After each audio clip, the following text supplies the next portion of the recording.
Hello guys, welcome back to Guide with Samuel, and in this quick tutorial I'll show you how to enable two-factor authentication on n8n for additional account security.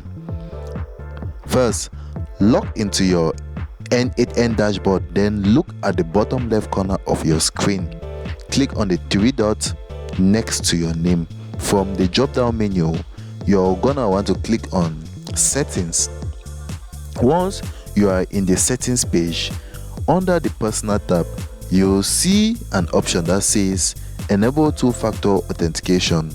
Go ahead and click on that. Now you'll see a QR code appear on the screen.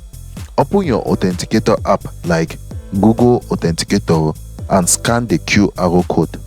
If you can't scan the code, just click show text code and manually copy it into your app.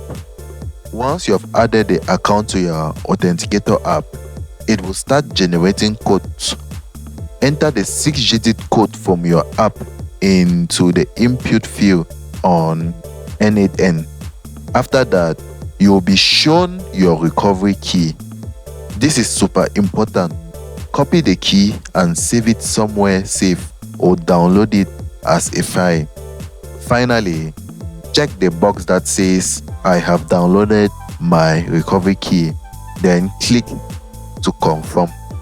And that's how you activate two-factor authentication on your n8n account. So from now on, every time you log in, you will be asked for a code from your Authenticator app. So don't delete the app. And guys, if you found this video helpful, be sure to like the video and subscribe for more easy guides. Thanks for watching.